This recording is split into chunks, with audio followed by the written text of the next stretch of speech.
Situation Dhananjay Deshmukh उनकी demand थी कि उनको सीआईडी के एसआईटी के हेड से मिलना है, तो उस चीज़ के लिए हमने सीआईडी के एसआईटी हेड सर से बात करके उनका अपॉइंटमेंट कराया है और वो कल यहाँ पे आ रहे हैं और वो जो भी वो बात एसआईटी के सामने रखना चाहते हैं वो फिर एसआईटी से मिलकर बात कर सकते हैं। लेकिन आपने 10 दिन का आरोपी अरेस्ट करेंगे ऐसा वादा किया था गाँव वालों से। हाँ, तो उसमें हम लोगों ने 3 आरोपी हमने उसमें अरेस्ट कर दिए। लास्ट आरोपी का हमारा उसमें जाँच चल रही है।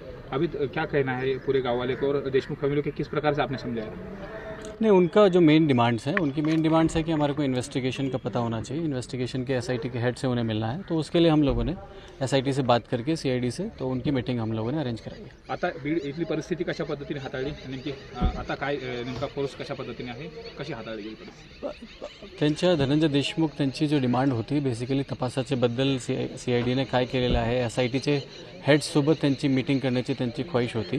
त्यासाठी आपण एसआयटीचे हेड त्यांच्याशी बोलून आणि वरिष्ठ पातळीवर त्यांच्याशी बोलून आपण अपॉइंटमेंट केलेलं आहे। एसआयटीचे हेड उद्या इथे येत आहे आणि त्याच्यानंतर त्यांच्या आणि दोघांचा संवाद होईल। 302 प्रकरणात गुन्हा दाखल करावा आणि त्यांना आरोपी म्हणून घेण्यात यावं, वाल्मिक कराडांच्या संदर्भात स्पेशली अशी मागणी केली होती आणि काल त्या संदर्भात निवेदन आणि तसं सूचना देखील त्यांनी केली। तपासाच्या बद्दल मी काय म्हणू शकत नाही, बिकॉज तपास सध्या सीआयडीकडे इन्व्हेस्टिगेशनला आहे। आता या संदर्भात जबाब घेतल्याचं देखील समजतंय।